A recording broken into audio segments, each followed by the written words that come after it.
right, man. So first of all, you're back again. It's just been a few weeks.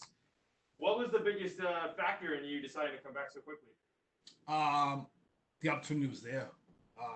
You know, what they say when opportunity knocks, open the door. So open the door, the opportunity come in, have a seat. So that's why I'm here. And your opportunity is against a veteran of the sport, a guy that you've watched plenty of times, I'm sure. And so Yeah. when you're fighting a guy that you do know so well and you've seen kind of over the years, does that add a little bit more, you know, fuel to the fire? Is it a little more fun to fight a guy that you recognize and you know about? Uh, Mixture of all of it. Mixture of all of it. Excuse me. It's cool to fight against somebody with so much experience because it kind of it helps me test my skills. I've been in this. I've been fighting for what, 10 years, something like that. Jeez. So time flies. So yeah. So just the fact that I develop my skills over time, and I get to test it against somebody who will, who's been through it all. You know what I mean? It's fun. It's great. You had the first experience of coming to the Apex and fighting with no crowd and stuff just 2 or 3 weeks ago, Yeah. and now you're gonna do it again. What do you think of fighting with no crowd and kind of in this pandemic era of MMA, if you will? I didn't mind it because I'm a contender series guy, so we didn't have a crowd anyways. So um, it was the same. Just go out there and just fight. I can't really focus on the crowd anyways when somebody's 205 trying to punch me in the face. So yeah. You talked a little bit about in 2019 you had a lot of distractions going on, and with working as a bartender and all these things, and being able to just get enough sleep to train properly was difficult last year. Now this year you said you got a refresh focus. And you come in, it's a kind of a springboard for you this year. What has been the biggest change in the pandemic that has allowed you to kind of focus on you and get to where you want to be? Um, I would say the biggest change, I would say just being able to solely focus on fighting, nothing else. I don't have to worry about like, oh, what's my schedule for next weekend? Do I need what do I need for the bar? To what cups I need? Like I don't have to focus on any of that other external stresses. I could just train, and I think this is like the best moment for everybody because all we can do is what we love to do, which is train and fight. That's it. You can't do nothing else. You can't go to clubs. You can't. You know what I mean? You can't really go out to the restaurants. None of that. So just train and fight. So why not abuse that as much as possible? And I wanted to ask, how satisfying was that win that you got just 3 weeks ago, coming off of the difficult end that you had in 2019, and then to get that big victory pretty quickly as well and come out healthy? How satisfying was it for you? Oh man, it was really satisfying. It's rejuvenating, because what last year I went 0-2, so it sucked. Well, you don't get 1-1 because one was a no contest. But even still, even that no contest, I lost. And so being able to spring back for a win, getting back in that winning column was just amazing.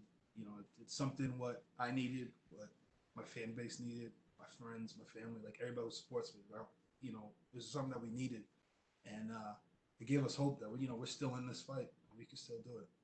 And when you get a win like that, and you ride an emotional high into this next one, considering it's just right around the corner. Sometimes you get a win and you wait 6 months, 8 months, a year, whatever. You're waiting 3 weeks before you jump back in there. Are you still kind of riding that emotional high and that momentum into this fight? No. To me, like a reset person. So it's the past. You accept the past. It's over and done with. So I won 3 weeks ago. It happened. It's done. Had my fun the week after. You know what I mean? I went camping with my family. It was great.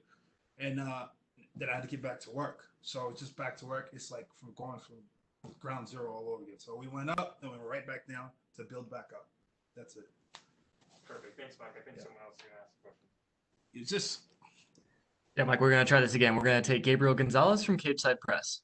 All right, cool. Hey, Mike, can you hear me this time? I'm sorry, man. It's all right. Yeah, I can hear you. Yeah, so if I missed it, I apologize. Technical issues. Just really want to ask how this fight came together seemingly so quickly. So, after I beat Pretch, I was injury free. Didn't have nothing wrong with me. It was golden. And I was at the airport, and Joe Joel Ozon and Steve Mays, my two coaches, they both texted me. Was like, stay ready because the way everything's going right now, you don't know what can happen. Opportunity will come. So I said, all right, cool. So they're like, take your time, enjoy your time off. And then, the wife and the kids, we enjoyed our camping trip because we planned a camping trip the following week. And then right after that, I was done with the camping trip. I went right back to the gym. Did a little bit of work with some teammates. And then as soon as I was done training, got a phone call from Tyson, my manager, and he was like, hey, remember when I told you to stay ready? I'm like, yeah. He's like, we got something. You fighting Ed Herman. And he's like, Tyson, you want to take the fight? I'm like, yeah, take that fight. Let's run it. And he was like, all right, yeah, cool. So that's how we ended up getting it. But I'm glad for Ed because he went through 5 or 6 opponent changes, right? I believe so. Yeah. Yeah. So yeah, it's good. It's all good.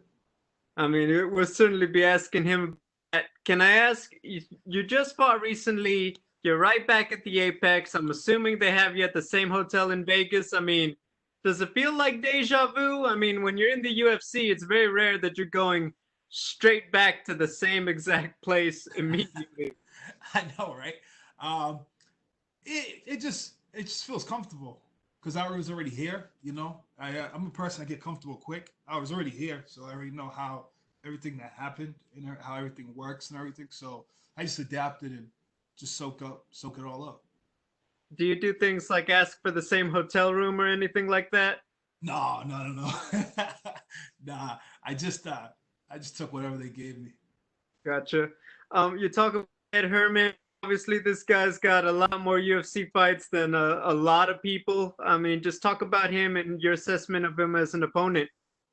Ed Herman's he's good. He's tough. He's so tanky. I didn't realize how tanky he was until I went back and watched some fights. He's very tanky. So that's something that you got to take into consideration because I can't think of I'm just gonna go blow him out of the water in the first round.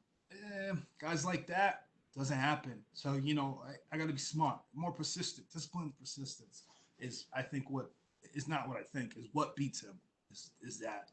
So as long as I'm stay disciplined and stay persistent, I will get the win for sure. But yeah, he's good, and he's really good at bringing people into brawls. And he's a brawler himself, so he's really good at that. So it's gonna be awesome. Hey, thanks, Mike. Good luck. No problem. Thank you. And we will take our next set of questions from Danny Segura with MMA Junkie. Hey, Mike, just quickly, you said he was tanky. What do you mean by that? I'm sorry, durable. He's very durable. Oh, okay, all right. So Yeah, no, I figured it'd be something along those lines.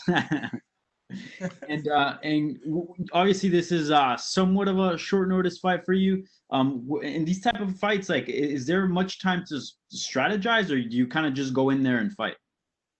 Well, we didn't really have much time to game plan with him. So we just kind of went in there and fight. The only thing we really touch up on is a lot of his clinch work. He has good clinch work. He's really good on the clinch. Granted, I know y'all well, you just wanted to clinch, but yeah, his clinch is good too. So that's something to take into consider. He just has a different style of clinching. Muay Thai is my dominant background, so I have more Muay Thai clinching. He is his wrestling, so he has more of that Greco Team Quest type of clinch. But it's gonna be interesting. It's gonna be a clash of styles. It's gonna be cool. Yeah, and as a guy that's I know you've been in the UFC now for a couple of years, but as a guy that's been fairly new, let's just say, is it nice to get these type of opponents, and are these the kind of names that you're looking for, like these veterans that have been around for quite some time and are quite well known by fans? Yeah, it's awesome. I like this fight a lot. I really do. Matter of fact, I love this fight a lot. It's cool to fight someone from a whole nother generation. I'm like more the newer breed, more the newer generation, and he's more the older generation. What inspired me to get here, he's one of the guys, So it's cool to test your skills against the guys you was watching. I think it's awesome.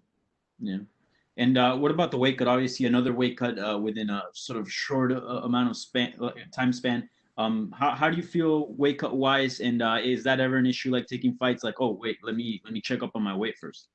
No, so when I said I didn't balloon up, so that was good. They got me at a good time. I was like walking around. I would say like 223 ish, 225. So that's good. I was like, yeah. So that was more an incentive to take the fight because my weight was already low. So I was like, yeah, let's do it. Yeah, for sure. And I know you're a Twitch streamer. What are you playing these days? Uh, Recently I haven't been able to set up a consistent stream schedule due to all the training I've been doing. But when I get back, I'll start focusing on that. And the game is always Siege. I play a lot of Siege. That's like my lifestyle game. But right now, what I've been playing in the room on Fight Week is Ghost of Tsushima. Man, that game is so fun. It's dope. Highly recommend it. It's really good.